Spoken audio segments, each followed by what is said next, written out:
والعاقبة للمتقين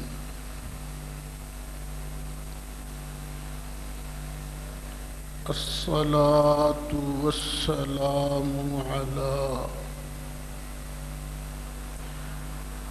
سيد الرسل وخاتم النبيين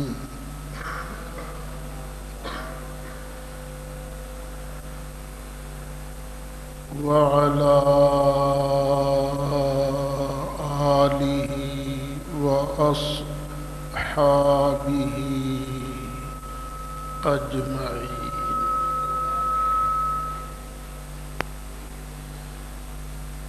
أما بعد، فأعوذ بالله من الشيطان الرجيم.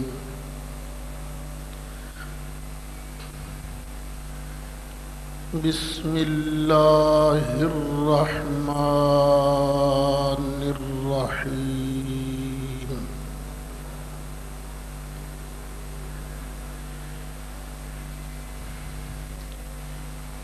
يا أيها الذين آمنوا اتقوا الله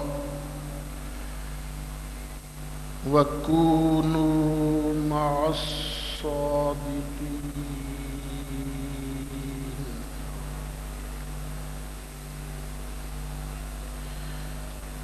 صدق الله مولانا العظيم وبلغنا رسوله النبي الأمين الكريم، ونحن على ذلك لمن الشاهدين والشاكرين، والحمد لله رب العالمين. بڑی محبت سے درود شریف پڑھیے. اللہم صلی علی سیدنا و مولانا محمد وعلی آل سیدنا و مولانا محمد وبارک وسلم وصلی علیہ صلاۃ وسلاما علیک یا رسول اللہ وعلی آلک وأصحابک یا شفیع المذنبین.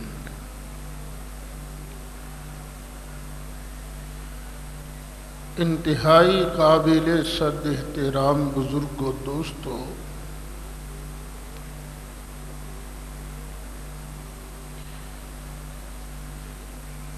ضلع ننکانہ میں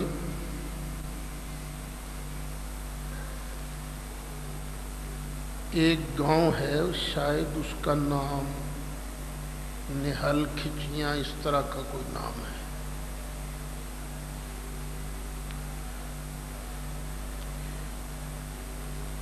اس گاؤں میں ایک شیعہ گھر میں ایک سنی کی شادی ہوئی کافی عرصہ پہلے.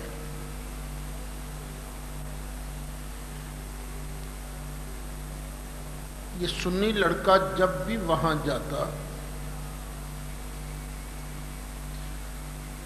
وہ اسے بار بار کہتے شیعہ مذہب قبول کرو، اگر تم شیعہ مذہب قبول نہیں کرو گے تو تم کافر ہو کر مرو گے.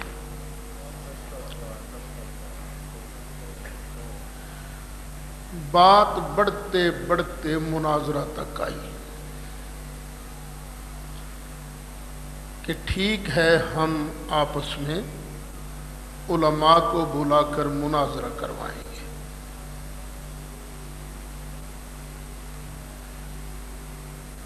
انہوں نے آپس میں کچھ باتیں طے کر لی۔ طے کرنے کے بعد شیعہ حضرات اپنے مولوی صاحبان کے پاس پہنچے۔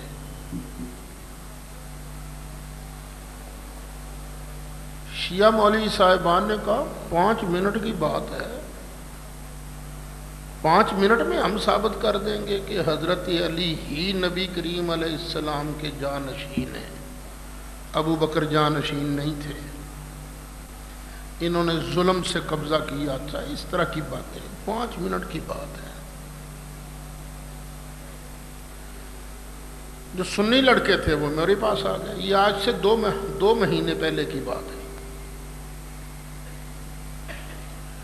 ہم نے کہا اچھا بھی دیکھیں، ہم بھی کوشش کریں گے، منظور ہے ہمیں۔ ہم تو چاہتے ہیں کہ شیعہ علماء کے ساتھ بھی آپس میں گفتگو ہو، تاکہ ایک مرتبہ پوری دنیا کو دکھا تو دیا جائے کہ حق کیا ہے اور سچ کیا ہے۔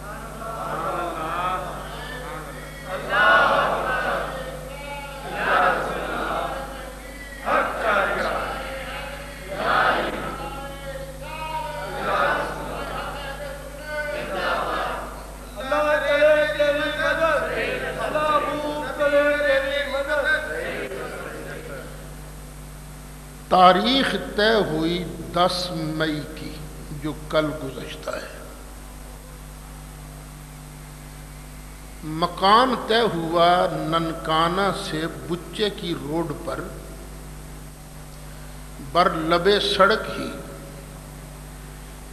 ایک شیعہ خاتون کا ڈیرا ہے، فاطمہ سریہ نام کا کوئی ڈیرا ہے۔ انہوں نے اپنی امام بارگاہ بھی بنائی ہوئی ہے وہاں۔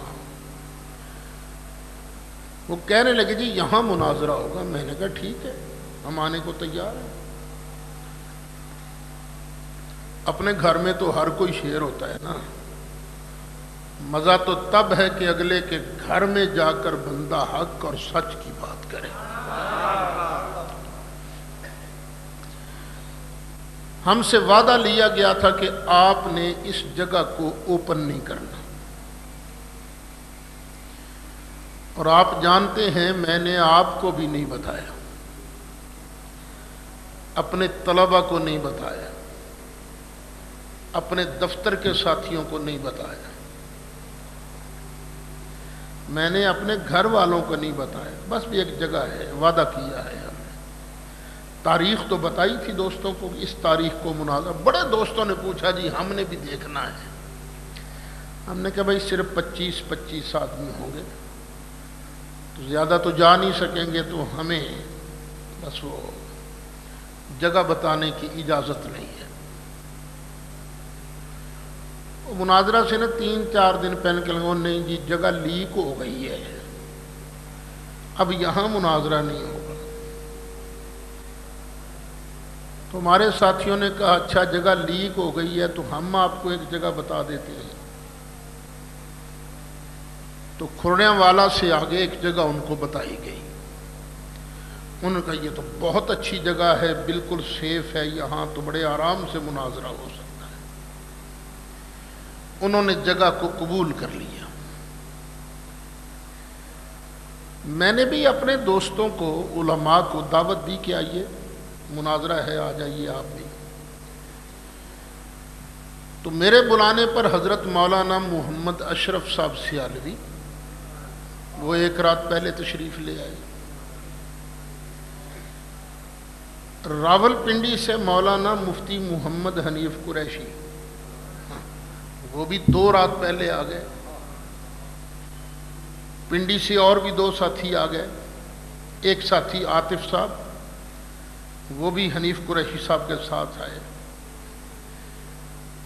پتوکی سے آستانہ علیہ کھریپڑ شریف وہاں سے ایک ساتھی ہیں حافظ محمد اعظم صاحب، وہ بھی تشریف لے آئے. تو یعنی ہم نے پورے حوالے وغیرہ نکالے، بڑی محنت کی انہوں نے. مجھ سے تو اب محنت ہوتی نہیں، بس چیزیں بتا دیں کہ بھئی ایسے ایسے کرنا ہے، تو انہوں نے حوالے وغیرہ نکالے سامنے. ایک رات پہلے وہ پنجاب امن کمیٹی میں بڑا ظلم ہے اہل سنت پر. اب میں اس لیے کم بولتا ہوں، کبھی کبھی بولتا ہوں کہ یہاں سننے والا ہے کوئی نہیں، پھر میں سناؤں کن کو؟ گستاخی معاف، جب میں اپنی قوم کو سناتا ہوں نا تو اپنی قوم کہتی ہوں یہ بھی ممبر بننا چاہتا ہے. ہمیں کیا، جب آپ ہی پسند نہیں کرتے تو ہم کیا کریں؟ ٹھیک ہے، ممبر تک محدود ہیں، یہ جو ممبر رسول ہے، موجاں کرو. پھر تو ایسے ہی ہوگا نا جیسے ہو رہا ہے. جب شرفاء کی آپ سپورٹ نہیں کرو گے تو پھر جو ہو رہا ہے وہ دنیا دیکھ رہی ہے. ہم تو بد دل اور مایوس ہو کے الگ بیٹھ گئے، لیکن ظلم اہل سنت پر بہت ہو رہا ہے. وہ پنجاب امن کمیٹی ایک بنی ہے، وہاں سنیوں کے کوٹے میں 2 خبیث انسان موجود ہیں. شیعوں کے سٹیجوں پر جائیں گے، یہ ہم سنی ہیں، اور بھرپور گالیاں بکیں گے حضرت ابو بکر صدیق کو، حضرت عمر فاروق کو. سنی مر جاتا ہے، کسی ولی کی شان میں گستاخی نہیں کر سکتا، یار غار مصطفیٰ کی شان میں کیسے گستاخی کر سکتا ہے؟ میں آپ کو ایک بات یہاں پیچھے لے جانا چاہتا ہوں. آپ کو یاد ہوگا، یاد نہیں تو پھر سن لیجئے، یاد کر لیجئے. جب ملی یکجہتی کونسل بنی تھی تو ملی یکجہتی کونسل کے زمانہ میں ایک علماء بورڈ بنا تھا.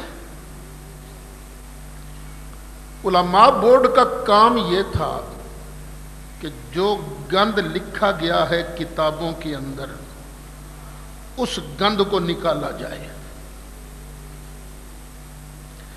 یعنی بڑی بڑی گندی عبارتیں لکھی ہوئی ہیں، بڑی بڑی گندی. یعنی اتنے خبیث لوگ بھی ہیں شیعوں میں.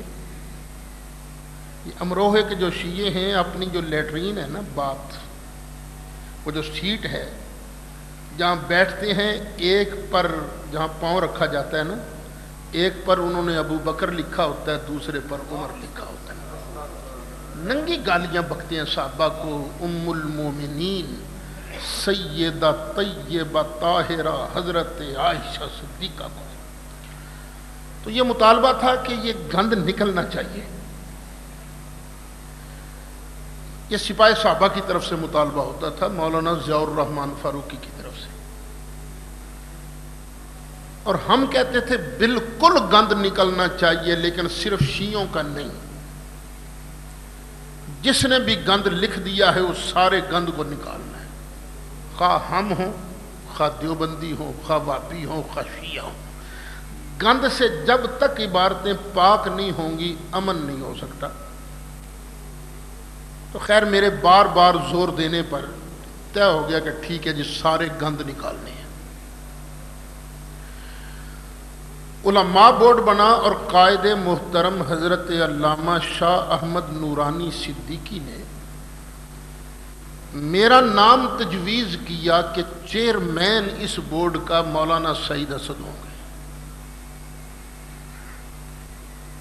میرے نام کی تائید سب سے پہلے مولانا ضیاء الرحمن فاروقی نے کی تھی، سپاہی صحابہ والے. اور پھر شیعوں نے بھی، ساجد نقوی صاحب کھڑے ہو گئے، جی اس نام پر تو ہم بھی متفق ہیں. یہ وہابی علماء نہیں بولے، نہ مخالفت میں نہ حمایت میں. خیر میں بن گیا چیئرمین. پہلے تو تھوڑی سی وہ ایک مزاح بھی چلا. فاروقی صاحب مجھے کہنے لگے اسد صاحب اسی تانوں اپنا وڈا بھرا منتے ہیں. میں کہا شکر ہے کہ نبی دا درجہ تسی دیندے پے ہو مینوں، یعنی ہے نا کہ نبی کا ادب بڑے بھائی جتنا کرو، میں کہا یہ آپ بڑے بھائی جتنا، تو مجھے کہنے لگے تسی باز نہیں آ سکتے چونڈیاں وڈن تو میں نے کہا فاروقی صاحب میرے پاس وہ کیسٹ ہے جس میں آپ نے کہا ہے کہ مولوی احمد رضا کے شیعہ ہونے کی میرے پاس 27 دلیلیں موجود ہیں، میرے پاس کیسٹ ہے جو آپ نے تقریروں میں کہا ہے۔ تو مجھے کہنے لگے تے کٹ تسی بھی نہیں کر دے، تسی بھی تو کچھ کہیں دے ہی ہو نا۔ میں کہا میں جو بات کرتا ہوں حق اور سچ کرتا ہوں، میں نے کبھی غلط بات نہیں کی، لیکن آپ نے تو یہ جھوٹ بولا تھا نا۔ کہا اچھا چلو چھوڑو، ویسے اسی تواڈے تے بڑے خوش ہیں، یہی بات سنانی تھی، اسی تواڈے تے بڑے خوش ہیں۔ میں کہو کیڑی گلوں؟ کہ تسی ولیاں دی توہین برداشت نہیں کردے، تو جڑا ولیاں دی توہین برداشت نہیں کردا صحابہ کرام دی توہین کیویں برداشت کر سکتا؟ یعنی یہ فاروقی صاحب نے بھی، اور ہم لوگ تو یار ہیں ہی پیار والے۔ اچھا خیر، وہ پنجاب امن کمیٹی میں ایک ہے، وہ بس کیا بتاؤں، خبیث قسم کا انسان جو پیسوں کی خاطر سنی بن کر یا شیعہ بن کے جا، ہمیں کیا تکلیف ہے وہ، لیکن سنی کہلوا کے اگر وہ بک بک کرتا ہے تو پھر وہ گھوما ساری رات، کبھی ادھر کبھی ادھر، آئی جی کے پاس تیری فائل چلی گئی ہے، پولیس ملازمین تھے، وہ ڈرایا دھمکایا، تم مناظرہ کرا رہے ہو، خبردار مناظرہ نہیں کرانا۔ مجھے ان کا ٹیلی فون آیا، جی اس طرح وہ ایس پی ملوث، میں نے کہا کوئی ملوث شلوث نہیں، ہم تو اپنے وعدے کے مطابق آ رہے ہیں، پہنچیں گے انشاءاللہ۔ ہم اپنے وعدے کے مطابق جگہ پر پہنچ گئے، لیکن کوئی شیعہ مولوی وہاں نہیں ہے۔ وہ جنہوں نے مناظرہ طے کیا تھا وہ آئے، اب یہ نیٹ پر نہ لائیو نشر ہو رہی تھی بات، جب بیٹھے تھے نا ہم لوگ، لائیو نشر ہو رہا تھا، اس میں انہوں نے آن کے اقرار کیا جی کہ ہمارے مولوی صاحبان کہتے ہیں ہمیں جان کا خطرہ ہے، اس لیے ہم نہیں جاتے۔ ہمارا ایک ساتھی اس نے کہا مولا علی انہوں نے تو کبھی ڈر محسوس نہیں کیا، تم کیسے مولا علی کا نام لینے والے ہو، تمہیں جان کا خطرہ ہو گیا ہے۔ تو میں بس جو چند دلائل میں نے تیار کیے تھے کہ میں یہ پیش کروں گا، وہ آپ کو دو چار سنا دیتا ہوں۔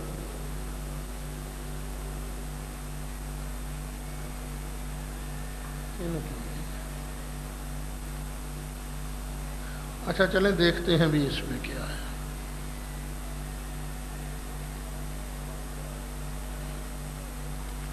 وہ جو آخری چہارشنبے کے بارے جو مشہور ہے، کوئی ایسی بات نہیں، بلکہ نبی کریم علیہ السلام کو آخری چہارشنبے میں بیماری نے شدت اختیار کی تھی۔ غلط روایت، ٹھیک لکھا ہوگا، میں نے پڑھا تو نہیں ہے، ہاں جی ہاں نہیں پڑھا نہیں،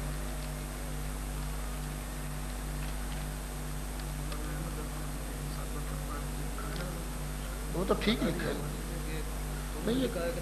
نہیں ٹھیک ہے نا، وہی تو میں کہہ رہا ہوں کہ یہ جو عوام کے اندر مشہور ہے نا کہ آخری چہارشنبہ کی کوئی حیثیت ہے، کوئی حیثیت نہیں، بلکہ اس تاریخ کو نبی کریم علیہ السلام کی بیماری نے شدت اختیار کی تھی۔ تو یہ مسئلہ ٹھیک لکھا ہے، خواہ جس نے بھی لکھا ہے،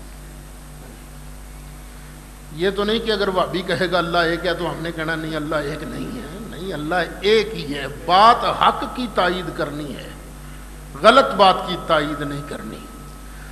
حق بات کوئی مخالف کرے سر آنکھوں پر، غلط بات کوئی اپنا کرے تو ہم اس کی تائید کے لیے میں تو تیار نہیں۔ اچھا وہ چند دلائل میں نے وہ جو ساتھیوں کو لکھوائے تھے وہ چند آپ کے سامنے پیش کرتا ہوں۔ اس مناظرہ میں مدعی تھے شیعہ حضرات، انہوں نے ثابت کرنا تھا کہ نبی کریم علیہ السلام کے بعد خلیفہ بلا فصل حضرت سیدنا علی مرتضیٰ کرم اللہ تعالی وجہہ الکریم ہیں. یہ انہوں نے ثابت کرنا تھا. اور ہمارا موقف تو آپ کو پتہ ہی ہے. سیدنا علی نبی کریم علیہ السلام کے خلیفے تو ہیں لیکن پہلے نمبر پر نہیں. کتنے نمبر پر ہیں؟ چوتھے نمبر پر. پہلے پر ہیں حضرت سیدنا ابو بکر صدیق رضی اللہ عنہ. دوسرے پر ہیں سیدنا عمر فاروق رضی اللہ عنہ. تیسرے نمبر پر خلیفہ ہیں حضرت سیدنا عثمان غنی ذو النورین رضی اللہ عنہ. اور چوتھے پر ہیں حضرت سیدنا علی مرتضیٰ کرم اللہ تعالی وجہہ الکریم. دلائل شروع کرنے سے پہلے وہ جو جھگڑا شروع کیا گیا ہے نا اس مسئلے پر، جھگڑا یہ کہہ کر شروع کیا گیا ہے کہ حکومت کا سربراہ اس کا تقرر اللہ فرمائے گا. اللہ، یہ شیعہ حضرات کا دعویٰ یہ ہے کہ نبی کریم علیہ السلام کے بعد خلیفہ یعنی سربراہ حکومت کا تقرر کون کرتا ہے؟ اللہ. یہ دعویٰ کس کا ہے؟ شیعہ حضرات کا. ہمارے نزدیک یہ بات بالکل عقل اور فہم سے دوری کی بات ہے. دیکھیے، اللہ تعالیٰ نے آج تک جتنے حکم نازل فرمائے ہیں انسانوں کے لیے، کوئی حکم اللہ نے ڈائریکٹ دیا ہے نہیں. نماز کا حکم دیا ہے تو نبی کے ذریعے، روزے کا حکم دیا ہے تو نبی کے ذریعے، حج کا حکم دیا ہے تو نبی کے ذریعے، جہاد کا حکم دیا ہے تو نبی کے ذریعے. اگر ہر دور میں حکومت کا سربراہ، اسلامی حکومت کا سربراہ، خلیفہ وقت اس کا اعلان اللہ کرے گا تو پھر نبوت کا سلسلہ بند نہیں ہونا چاہیے، کیونکہ اللہ نے اعلان کرنا ہے نبی کے ذریعے. لیکن جب نبوت کا سلسلہ بند ہو گیا تو اب اعلان اللہ نہیں فرمائے گا، اب اعلان یہ مسلمان قوم کے سپرد ہے. امت جس طرح چاہے گی اپنے خلیفے کا انتخاب کرے گی. لیکن شیعہ حضرات کہتے ہیں نہیں. ہم نے کہا اچھا چلو، پھر قرآن و سنت کے اندر کرائیٹیریا ہمیں دکھاؤ کہ پہلے خلیفے کا اعلان تو اللہ کرے گا رسول کی زبان سے، بعد والے خلفاء کا اعلان امت کرے گی. یہ کرائیٹیریا دکھاؤ. جب اللہ کریم نے اپنے ذمہ کرم پر لیا ہی نہیں، سپرد کر دیا ہے امت کے، تو اب خلیفے کا انتخاب کون کرے گا؟ امت. کون کرے گا؟ امت. تو یہ ہے اصل اختلاف. اب آئیے دیکھتے ہیں شیعہ حضرات کی اپنی کتابوں سے کہ جانشین رسول کون ہے. یہ نہج البلاغہ ایک کتاب ہے، یہ شیعہ حضرات کی بڑی معتبر، اتنی معتبر کتاب ہے یہ کہ ویسے ہمارے سامنے اسے دوسرا قرآن کہتے ہیں، لیکن حقیقت میں قرآن کریم سے اس کا درجہ زیادہ سمجھتے ہیں. اس نہج البلاغہ کی بات پیش کر رہا ہوں.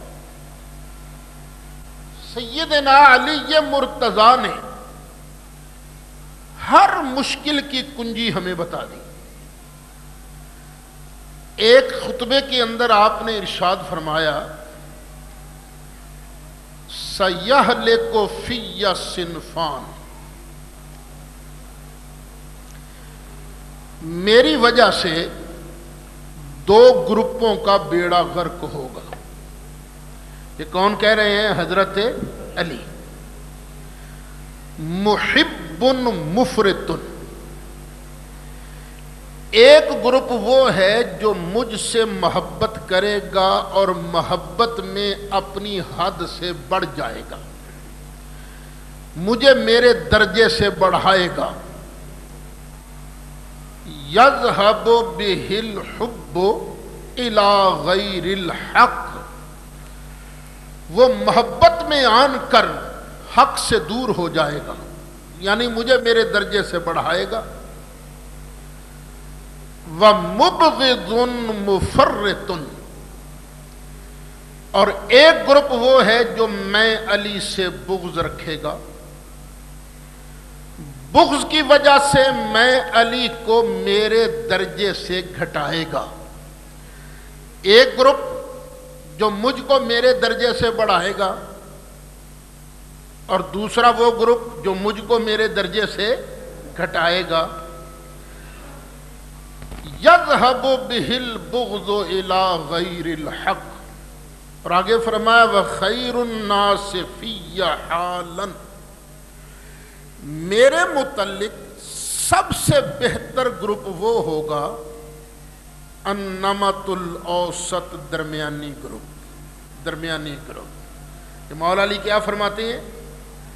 جو مجھے میری حد سے بڑھائے گا اس کا بھی بیڑا غرق، جو میرے ساتھ بغض رکھے گا اور مجھے میرے درجے سے گھٹائے گا اس کا بھی بیڑا غرق۔ اور سب سے بہتر کون ہوگا؟ کس کی حالت سب سے اچھی ہے؟ درمیانی حالت۔ کون سی حالت؟ درمیانی۔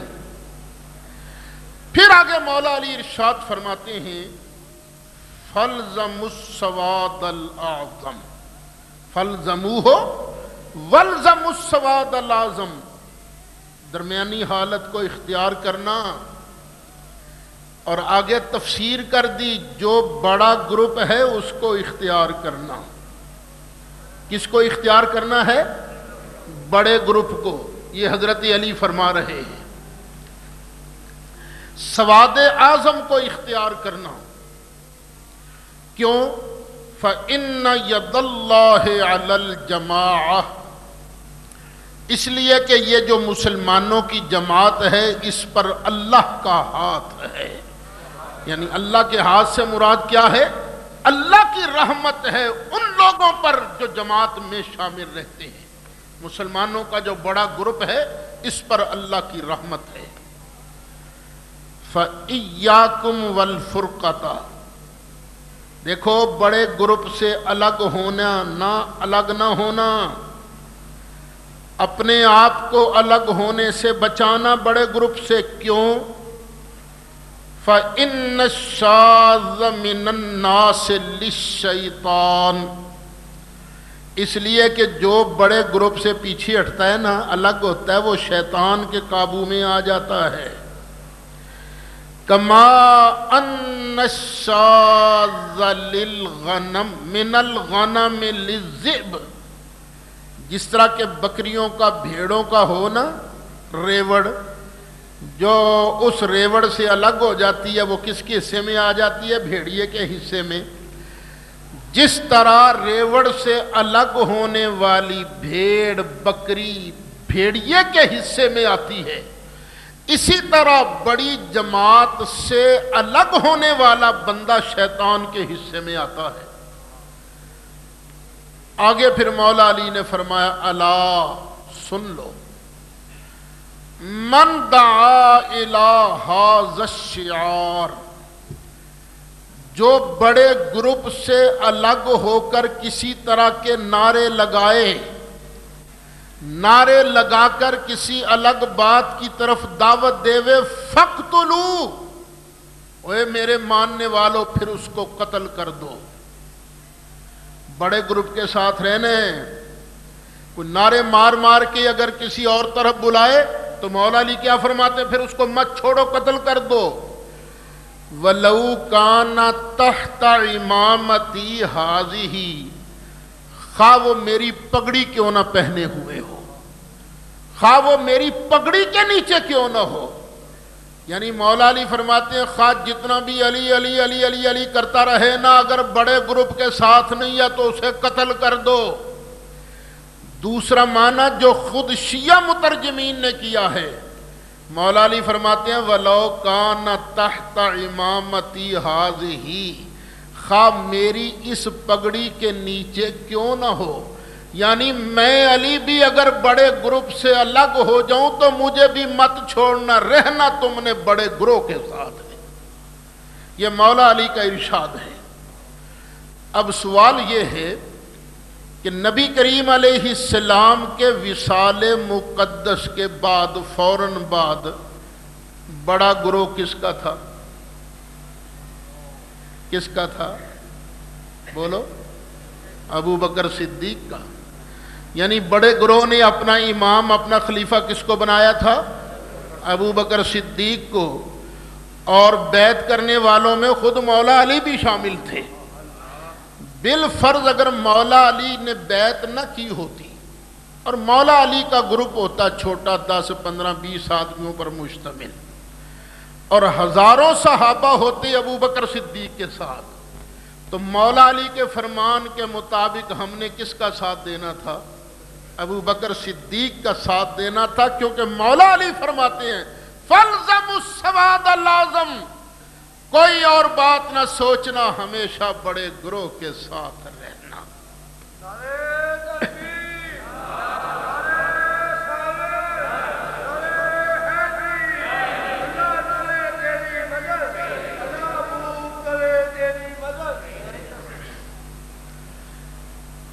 اب یہ بڑا گروپ کون سا ہے؟ ایک تو آپ نے بتایا نا، شوشتری۔ اللہ تعالیٰ محفوظ فرمائے، کوئی پتہ نہیں چلتا سنیوں میں کون شیعہ آیا بیٹھا ہے، اس لیے کہ شیعوں کی ایک تاریخ ہے۔ شیعہ حضرات ہر دور میں سنی بن کر سنیوں کے بڑے بڑے اداروں میں پہنچ جاتے رہے، کہتے تھے ہم سنی ہیں، اندر سے وہ کام جہاں موقع ملتا شیعوں والا کرتے تھے۔ ایک بندہ تھا، اس کا نام تھا نور اللہ شوشتری۔ جہانگیر کے دور میں وہ سنی بن کر قاضی کے عہدے پر فائز ہو گیا،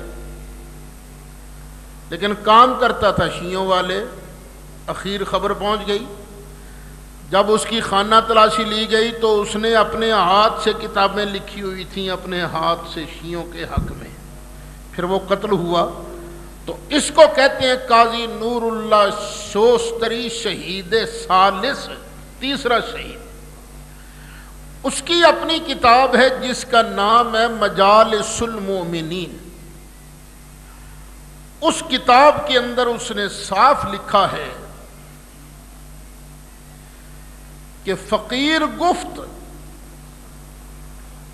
وہ ایک مباحثے کی بات کرتا ہے، فقیر گفت تو فقیر نے جواب دیا، یعنی میں قاضی نور اللہ شوستری نے کیا جواب دیا کہ اہل سنت ہمیشہ سواد اعظم بودہ اند، کہ ہمیشہ سواد اعظم کون سا گروپ رہا ہے؟ اہل سنت کا۔ کون سا گروپ رہا ہے؟ اہل سنت کا۔ مولا علی کے فرمان کے مطابق ہمیشہ سنی رہنا، کبھی شیعہ نہیں بننا۔ وَالْزَمُ السَّوَادَ الْأَعْظَمَ۔ پھر اسی مجالس المومنین میں یہ بھی لکھا ہے، شیعہ اور سنی کی آسان لفظوں میں پہچان کیا ہے؟ آپ حضرات ریکارڈ بھی کر رہے ہیں، اس لیے میں حوالہ بھی بتاتا جاتا ہوں۔ جو مولا علی کا خطبہ میں نے پڑھا ہے وہ ہے نہج البلاغہ، جو مصر کی چھپی ہوئی ہے، اس کا ہے صفحہ 243، جلد پہلی، اور خطبہ نمبر 127۔ خطبہ نمبر 127۔ جن لوگوں کے پاس مصر کی نہج البلاغہ نہیں ہے، اردو ترجمے بھی چھپے ہوئے ہیں، تو وہ خطبہ نمبر دیکھ کر مولا علی کا فرمان دیکھ سکتے ہیں۔ اور یہ جو مجالس المومنین کا حوالہ پیش کیا ہے، ایران کی چھپی ہوئی ہے، مجالس المومنین، جلد پہلی، صفحہ 572۔ اب وہ پھر لکھتا ہے ابتدا میں کہ سنی اور شیعہ کی پہچان کیا ہے، کون سنی ہوگا کون شیعہ ہوگا۔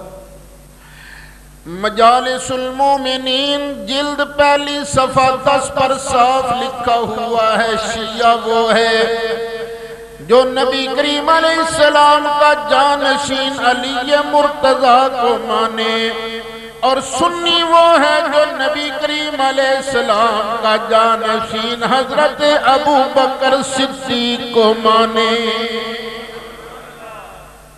تو ہمیشہ ہر دور میں سواد اعظم کون رہے ہیں؟ اونچا بولو، اہل سنت۔ مولا علی کے ارشاد کے مطابق ہمیشہ سنی رہنا، کبھی شیعہ نہیں بننا، کیونکہ والزم السواد الاعظم، ہمیشہ بڑے گروپ کے ساتھ رہنا، اہل سنت کے ساتھ رہنا۔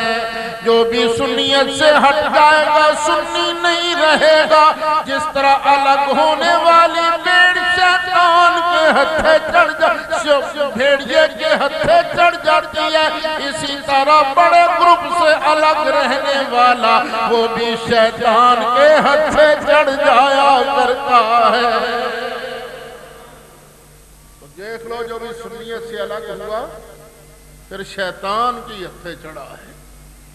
اعلیٰ حضرت امام اہل سنت کیا خوب فرماتے ہیں، اہل سنت کا ہے بیڑا پار اصحاب حضور،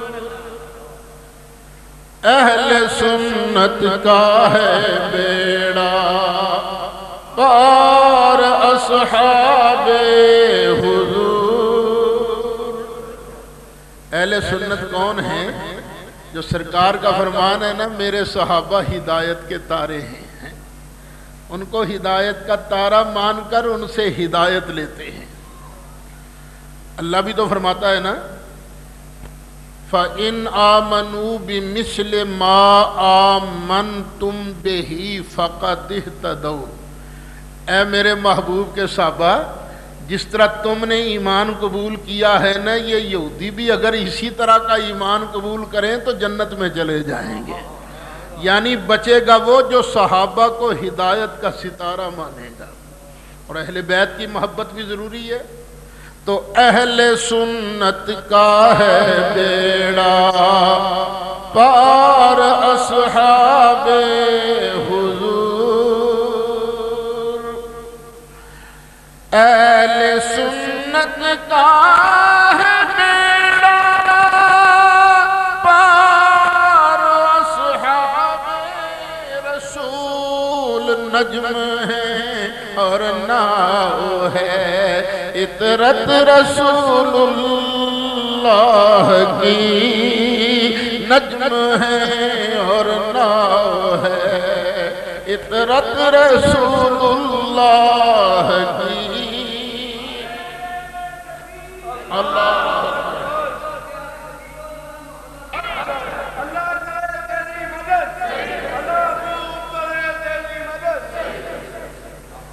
اچھا، نعرہ حیدری تو ہم بھی لگاتے ہیں، لیکن میں بڑا سوچتا تھا یہ جو لفظ ہے نا، 5 نعرے 5 تنی 1.25 لاکھ نعرہ حیدری، اس کا مطلب کیا ہے؟ مجھے آج تک اس کا مطلب سمجھ میں نہیں آیا۔ تو انہوں کو ہے پتہ ہے اس کا مطلب کی ہے؟ مجھے جو سمجھ میں آئی ہے نا، وہ شیعوں کا نعرہ ہے، یہ سنیوں کا نہیں۔ نعرہ حیدری صرف لگانا یہ تو ٹھیک ہے، یاد ہی، لیکن وہ جو ہے نا 5 نعرے 5 تنی 1.25 لاکھ نعرہ حیدری، مطلب یہ ہے کہ 1.25 لاکھ نبی ایک طرف، مولا علی ایک طرف۔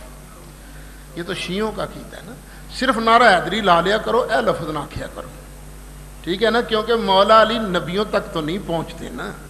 اور شیعہ کا عقیدہ کیا ہے؟ سب نبیوں سے اونچا شان مولا علی کا، تو مولا علی نالو سوتر شان نبی پاک دا وعدے، توبہ توبہ۔ تو نبیوں کے برابر کسی امتی کو قرار دینا یہ ایمان تو نہیں ہے نا۔ خیر، اہل سنت کا ہے بیڑا پار اصحاب رسول، اہل سنت سنت کا ہے بیڑا پار، اصحاب رسول اہل سنت کا ہے بیڑا پار، اصحاب رسول نجم ہے اور ناؤ ہے، اطرت رسول نجم ہے، اطرت رسول عرش حق ہے، مسند رفعت رسول اللہ کی۔ اللہ کا عرش، عرش کا معنی ہے تخت، تخت ہوتا ہے بیٹھنے کے لیے۔ اس تخت پر کون بیٹھے گا؟ اللہ تو بیٹھنے سے پاک ہے نا، اللہ کا تو جسم نہیں ہے نا، لیس کمثلہ شیء۔ تو اعلیٰ حضرت فرماتے ہیں اللہ نے یہ عرش اپنے محبوب کے لیے بنایا ہے، قیامت کے دن محبوب ہوگا۔ عرش حق ہے مسند،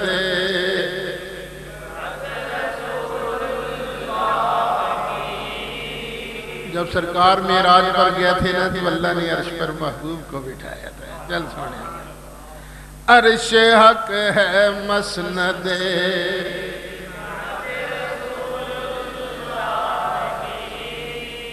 عرش بھی مخلوق ہے اور سرکار بھی مخلوق ہے۔ یہ کوئی نہ سمجھے کہ سرکار خالق بن گئے، نہ، توبہ توبہ۔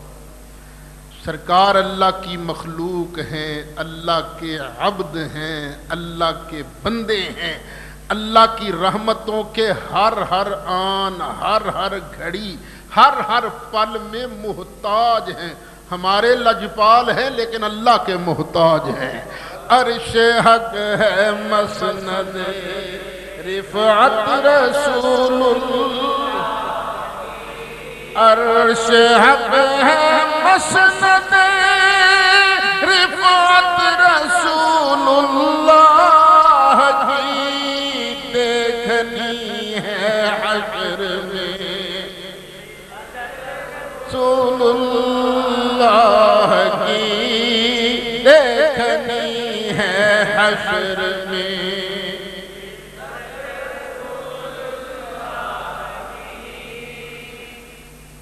آپ کو میں نے بتاتا رہتا ہوں، حضرت ابو بکر صدیق کے وصال کا جب وقت آیا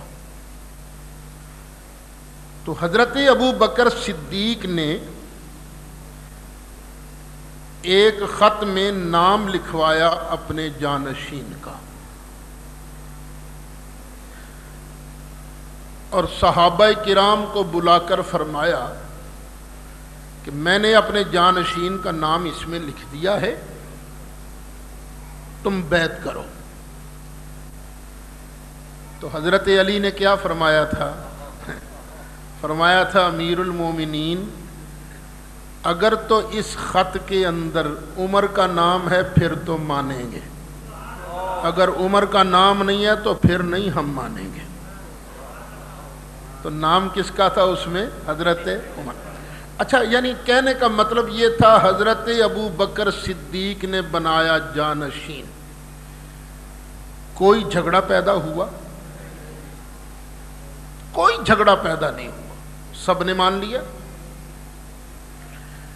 حضرت عمر فاروق رضی اللہ عنہ نے اپنا جانشین چننے کے لیے 6 آدمیوں پر مشتمل ایک کمیٹی بنائی کہ یہ 6 آدمی ہیں 10 مبشرہ میں سے، یہ 6 آدمی ہیں، ان میں سے کسی ایک کو اپنا امام بنا لو، خلیفہ بنا لو۔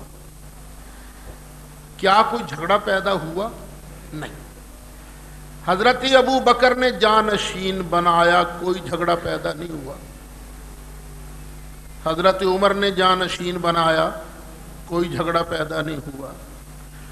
شیعہ حضرات سے سوال ہے، آپ کہتے ہو نبی پاک نے جانشین کا اعلان کر دیا تھا، تو جھگڑے بنے کہ نہیں بات؟ شیعہ کے بقول ہمارے نزدیک تو کوئی جھگڑا نہیں ہوا، یعنی دور عثمانی تک اس مسئلے میں کوئی اختلاف نہیں. ہاں ایک چھوٹا سا شکوہ تھا، چھوٹا سا، وہ میں عرض کرتا ہوں ابھی. باقی جھگڑا کوئی نہیں ہوا، لیکن شیعہ کے بقول بڑا جھگڑا ہو گیا جی، بڑا جھگڑا ہو گیا. اچھا ابو بکر صدیق جانشین بنائیں جھگڑا پیدا نہ ہو، حضرت عمر اپنا جانشین بنائیں کوئی جھگڑا پیدا نہ ہو. اس کا مطلب یہ ہوا ان دونوں کو اپنا جانشین بنانا آتا تھا، رسول کوئی بنانا نہیں آتا ہے. پھر تو رسول کا درجہ کم ہو گیا نا ابو بکر صدیق سے، کہ ان کو تو جانشین بنانا آتا تھا، رسول اللہ کو نہیں آتا تھا. توبہ توبہ. حالانکہ ساری دنیا کی عقلیں ایک طرف، اللہ کے محبوب کی عقل ایک طرف.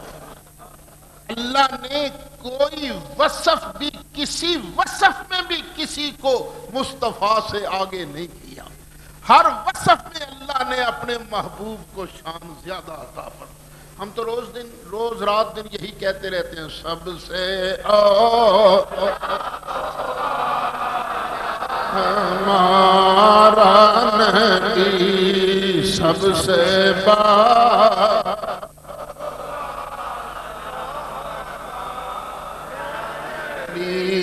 سب سے بالا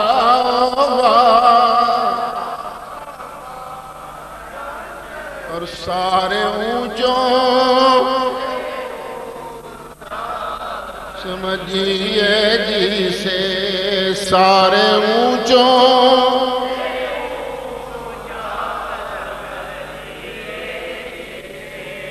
ہے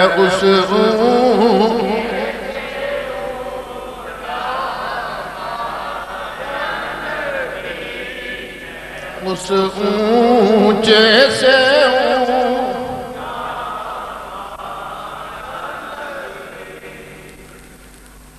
اچھا شیعہ مذہب بھی عجیب مذہب ہے. پہلے کہیں گے کہ غدیر خم کے موقع پر حضرت علی کی جانشینی کا اعلان ہو گیا تھا، جب سرکار نے من کنت مولا فہذا علی مولا فرمایا. دعویٰ ان کا یہ ہے. اس لیے یہ ذوالحج کی 18 تاریخ کو جشن غدیر خم منا رہے ہیں، یوم غدیر منایا جا رہا ہے، بڑے فنکشن کرتے ہیں. لیکن دوسری طرف شیعہ حضرات ہی کے جو مزعومہ 12 امام ہیں، ان میں سے ایک امام ہیں حضرت محمد باقر. یہ سیدنا امام جعفر صادق کے والد ہیں اور حضرت سیدنا امام زین العابدین کے صاحبزادے ہیں، لخت جگر ہیں. وہ پتہ کیا فرماتے ہیں؟ خود شیعہ کی کتاب اصول کافی کے اندر موجود ہے. یہ اصول کافی کتاب لکھی تھی ایک شیعہ مجتہد نے، جس کا نام تھا یعقوب کلینی. یعقوب کلینی، کلین ایک شہر کا نام ہے امیر کے وزن پر. لوگ کلینی پڑھتے ہیں، اصل لفظ کیا ہے؟ کلینی. یعقوب کلینی نے کتاب لکھی اور ان کے بقول امام مہدی 4 سال کی عمر کے بچے تھے. یہ کتابیں وغیرہ لے کر چھپ گئے. ایک شہر ہے جس کا اصل نام تھا سرہ من رآ، لیکن آج کل کثرت استعمال سے وہ سامرا ہو گیا. سامرا میں نے شہر دیکھا ہے، وہ سامرا عراق کے اندر ہے. سامرا شہر ہے. اس شہر کے اندر ایک غار ہے، کہتے ہیں اس غار کے اندر چھپے ہیں حضرت امام مہدی. میں نے بھی دیکھا ہے وہ غار، چھوٹا سا غار ہے، پتہ نہیں وہ کیسے بن گیا. خیر شیعہ حضرات جانے، ان کا کام جانے. 4 سال کے بچے اور چھپ کے کتابیں وغیرہ لے کر، یہ شیعہ حضرات کے بقول.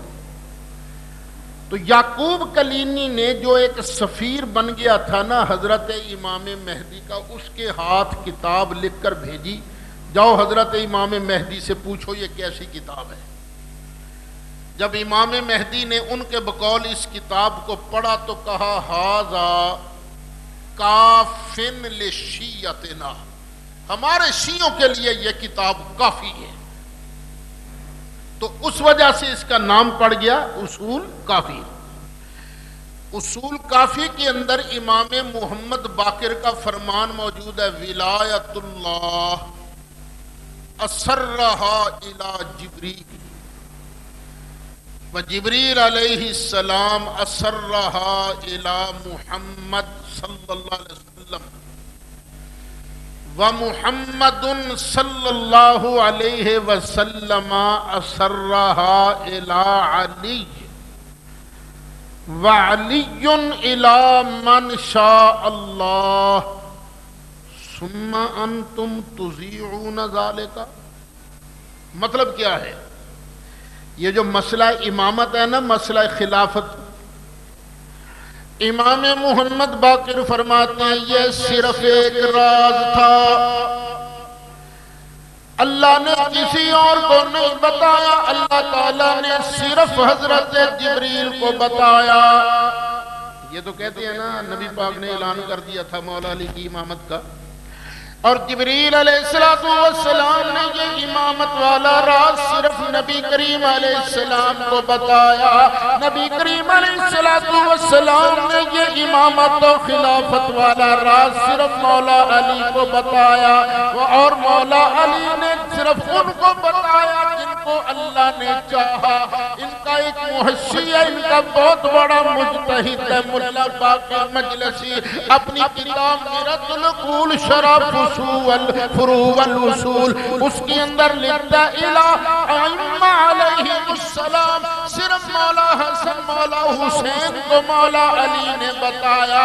اے شیعو تم پر بڑا تعجب ہے، ثم انتم تذیعون ذالک، تم جگہ جگہ اس کا اعلان کرتے پھرتے ہو، یہ راز کی بات ہے، راز میں ہی رہنے دو۔ آج کے شیعہ 3 وقت ان کی امام بارگاہوں میں، ان کی مسجدوں میں اذان کتنے وقت ہوتی ہے؟ 3 وقت۔ 5 وقت سنیوں کی مسجد میں اور 3 وقت شیعوں کی مسجد میں، 3 وقت شور مچاتے ہیں، اعلان کرتے ہیں اشہد ان محمد الرسول اللہ کہنے کے بعد اشہد ان امیر المومنین و امام المسلمین وقاتل المشرکین علی ولی اللہ وصی رسول اللہ وخلیفتہ بلا فضل۔ 3 ٹائم اعلان کرتے ہیں کہ رسول کے جانشین بھی علی ہیں، میں گواہی دیتا ہوں، اور نبی پاک کے خلیفہ بلا فصل بھی علی ہیں، یہ میں گواہی دیتا ہوں۔ 3 ٹائم اعلان، ہر بندے کو کلمہ پڑھائیں گے لا الہ الا اللہ محمد الرسول اللہ علی ولی اللہ وصی رسول اللہ وخلیفتہ بلا فصل۔ کتابیں لکھتے ہیں اصل کلمہ اسلام، ان کے امام بارگاہ میں یہ کلمہ لکھا ہوتا ہے۔ ہماری مسجد میں بھی کلمہ شریف لکھا ہوا ہے نا، کہاں سب سے اوپر ہے نا، تو کیا لکھا ہے؟ سنیوں کی جس مسجد میں چلے جاؤ، جس مسجد میں چلے جاؤ تمہیں یہی کلمہ لکھا نظر آئے گا۔ شیعوں کے گھر چلے جاؤ، شیعوں کی مسجد میں چلے جاؤ، امام باڑے میں چلے جاؤ، اس کلمے کی مخالفت کریں گے، اس کلمے کے آگے اضافہ کریں گے لا الہ الا اللہ محمد الرسول اللہ علی ولی اللہ وصی رسول اللہ وخلیفتہ بلا فصل۔ امام محمد باقر تو کہیں اللہ نے اعلان نہیں کیا، راز کی بات تھی، صرف جبریل کو بتایا، جبریل نے اعلان نہیں کیا، صرف اللہ کے محبوب کو بتایا، محبوب پاک نے بھی اعلان نہیں کیا، صرف بتایا تو کس کو؟ حضرت علی مرتضیٰ کو بتایا۔ مولا علی بھی اعلان نہیں کیا، صرف حسنین کریمین کو بتایا۔ امام محمد باقر فرمائے ثم انتم تذیعون ذالک۔ او شیعو بڑے تعجب کی بات ہے کہ تم اس راز کو ادھر ادھر افشا کرتے پھرتے ہو۔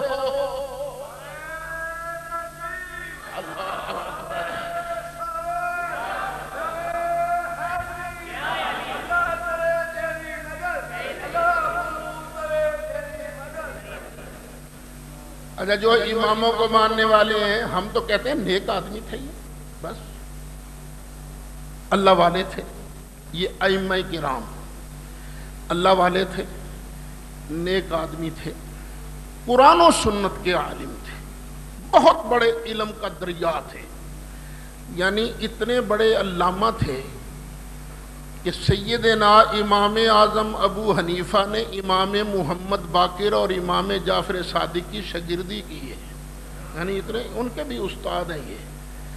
لیکن اس کا یہ مطلب تو نہیں کہ یہ مفترض استاد ہیں، جس طرح سرکار کی بات ماننی ضروری ہے ان کی بات بھی ماننی ضروری ہے، اس طرح کی حیثیت کوئی نہیں تھی۔ اللہ تعالیٰ نے اپنے محبوب علیہ السلام کو مفترض استاد بنا کر بھیجا۔ پاک نے کس کو بتایا؟ حسنین کریمین کو۔ بڑے تعجب کی بات ہے، تم پھر اس کو آگے بیان کرتے۔ پھر اب تیسری سن لو۔ یہ فرمان تھا امام محمد باقر کا۔ اب ان کے فرزند ہیں امام جعفر صادق، ان کا فرمان سن لو۔ حضرت امام جعفر صادق نے ارشاد فرمایا ما زال سرنا مکتوما، یہ جو ہمارا راز ہے نا ہمیشہ چھپا ہوا تھا، چھپا تھا، کسی کو پتہ نہیں تھا۔ کون سا راز؟ امامت والا۔ یہ کون فرما رہے ہیں؟ امام جعفر صادق، اور کتاب بھی ہے اصول کافی۔ پچھلی دلیل کا صفحہ تو نہیں بتایا میں نے آپ کو؟ نہیں، رہ گیا۔ وہ ہے اصول کافی، صفحہ 224، جلد 2، باب الکتمان، حدیث نمبر 10۔ اب یہی اصول کافی، صفحہ 223، جلد 2، باب الکتمان، حدیث نمبر 6۔ پہلی حدیث کون سی تھی؟ حدیث نمبر 10، اور اب حدیث نمبر 6۔ امام جعفر صادق نے ارشاد فرمایا ما زال سرنا مکتوما، ہمارا راز تو ہمیشہ چھپا ہی رہا۔ کب تک چھپا رہا؟ حتی صار فی ید ولد کیسان، جب تک کہ کیسان کی اولاد کے ہاتھ میں نہیں آیا ہمارا راز چھپا رہا۔ کب تک چھپا رہا؟ جب تک کیسان کی اولاد کے ہاتھ میں نہیں آیا۔ کیسان کی اولاد کے ہاتھ آنے تک، ہتھے چڑھنے تک ہمارا راز چھپا رہا۔ فتحدثوا به في الطريق وقر السواد، پھر ولد کیسان نے گلی کوچوں کے اندر، بازاروں کے اندر اس کو بیان کرنا شروع کیا۔ ولد کیسان سے پہلے کسی نے اس راز کو بیان نہیں کیا تھا۔ اور ولد کیسان کون ہے یہ تو میں بعد میں بتاؤں گا۔ نتیجہ کیا نکلا؟ حضرت علی نے راز افشا نہیں فرمایا، نبی پاک نے راز بیان نہیں کیا۔ ارے شیعو، جب اللہ نے بیان نہیں کیا، رسول اللہ نے بیان نہیں کیا، علی پاک نے بیان نہیں کیا، حسنین کریمین نے بیان نہیں کیا، تو تمہاری اس زبان پر اعتبار کون کرے گا؟ امام جعفر صادق فرماتے ہیں بیان کیا ہے تو اولاد کیسان نے بیان کیا ہے۔ اب یہ ولد کیسان کون ہیں یہ بھی سن لو۔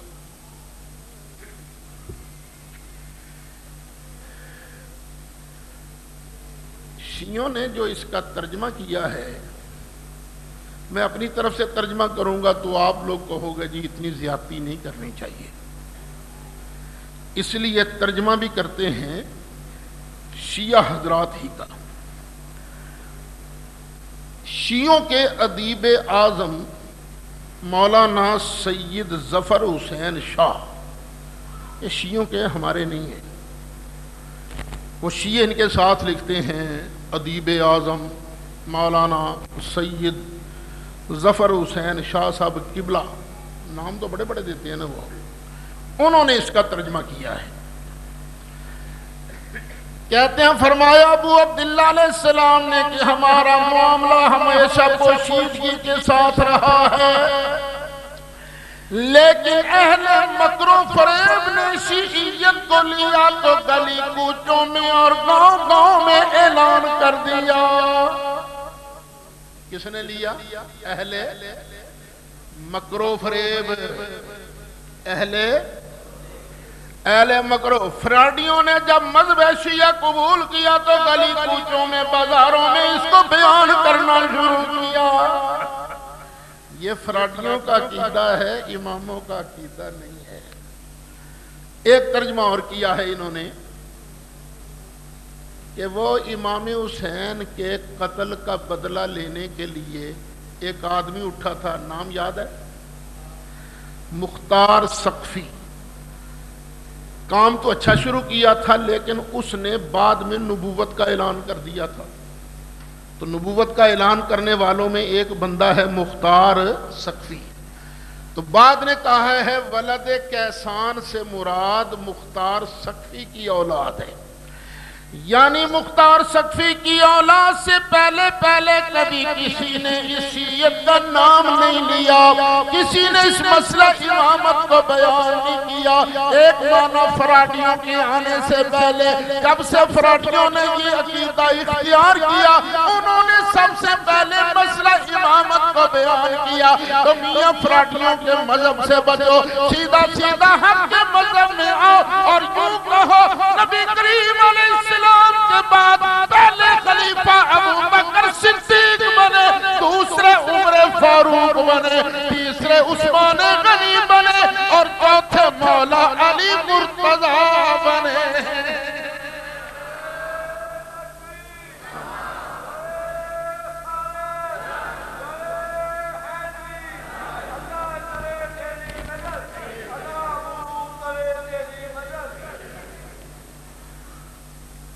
ٹائم کافی لگ گیا ہے، ابھی صرف 3 دلیلیں بیان ہوئی ہیں۔ یاد رکھنا، بھول نہ جانا ہے، بڑی قیمتی محنت ہے میری۔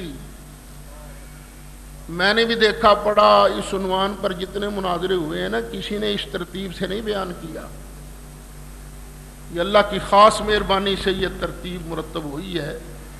تو پہلی بات، مولا علی کیا فرماتے ہیں؟ سواد اعظم کے ساتھ رہنا ہے، اس سے الگ نہیں ہونا۔ سواد اعظم کون ہے؟ اہل سنت۔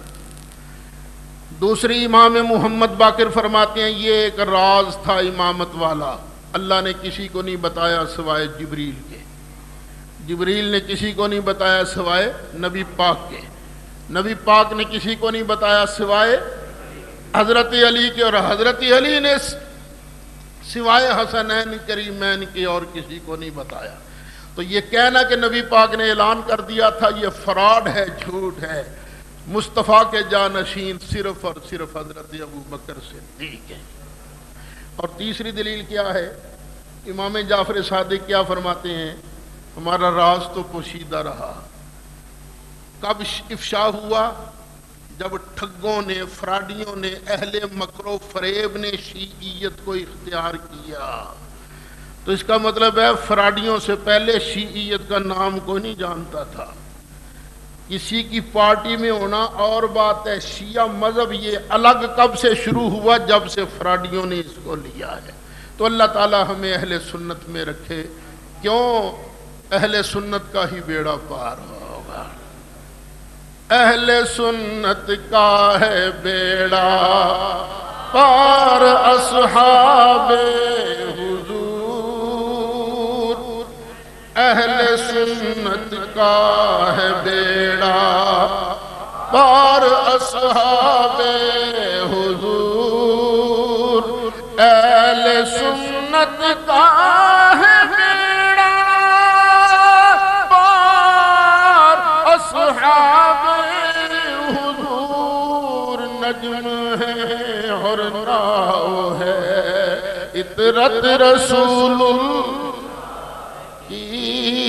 نجم ہے۔ حضرت علی بھی ہیں اور حضرت ابو بکر صدیق بھی ہیں۔ وہ اس طرح کے روحانی خلیفہ تو حضرت علی ہیں، سیاسی خلیفہ حضرت ابو بکر صدیق ہیں۔ نہیں، اس طرح تو نہیں ہے۔ نبی کریم علیہ السلام کے روحانی خلیفہ بھی ابو بکر صدیق ہیں اور سیاسی خلیفہ بھی ابو بکر صدیق ہیں۔ دیکھیں نبی کریم علیہ السلام نے اپنے جانشین کا اعلان نہیں کیا۔ حضرت ابو بکر کے بارے میں بھی کہ میرے سیاسی جانشین ابو بکر ہوں گے، یہ اعلان نہیں کہ یہ امت کے سپرد ہے، لیکن جاتی دفعہ نبی کریم علیہ السلام نے اپنا مسلح کس کے سپرد کیا تھا؟ حضرت ابو بکر صدیق کے سپرد کیا۔ خود مولا علی ارشاد فرماتے ہیں میں نے اپنے مسئلے میں بڑا سوچا، میں نے سوچا دین افضل ہے کہ دنیا، تو مجھے دنیا سے دین افضل نظر آیا۔ پھر میں نے سوچا کہ دین کی سب سے اعلیٰ چیز کیا ہے، تو مجھے دین کے اعمال کی سب سے اعلیٰ چیز نظر آئی نماز۔ تو میں نے کہا علی جب دین دنیا سے افضل اور دین کی افضل ترین چیز نماز، تو جب رسول اللہ علیہ السلام نے اپنی نماز کا امام ابو بکر صدیق کو بنایا ہے، تو ہم نے کرسی کا وارث بھی پھر ابو بکر صدیق کو بنایا۔ روحانی جانشین نبی کریم علیہ السلام نے حضرت ابو بکر صدیق کو بنایا ہے روحانی، اور پھر امت نے سیاسی جانشین بنایا۔ تو ہمیں ان لوگوں کی بات سمجھ نہیں آئی جنہوں نے روحانی اور سیاسی کی تقسیم کی ہے۔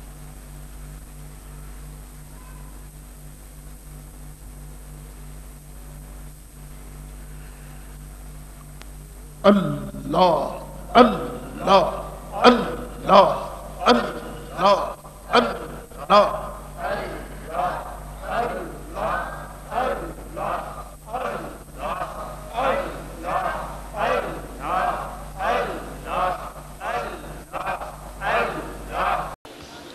حضرات یہ ایک اعلان سماعت فرما لیں، آج کی اس محفل پاک سمیت پاکستان اور بالخصوص فیصل آباد میں ہونے والی تمام بڑی بڑی محافل اور جید علماء اکرام کی ویڈیو سیریز آپ حاصل کر سکتے ہیں فیضان محدث اعظم کیسٹ ہاؤس، جو کہ ارشد مارکیٹ جنگ بازار میں واقع ہے۔ آج کی اس محفل پاک سمیت پورے پاکستان اور بالخصوص فیصل آباد میں ہونے والی تمام بڑی محافل اور ملک پاکستان کے جید علماء اکرام کی آپ ویڈیو سیریز حاصل کر سکتے ہیں۔ ارشد مارکیٹ جنگ بازار فیضان محدث اعظم کیسٹ ہاؤس، جناب پیر قاری محمد جہانگیر صاحب آپ سے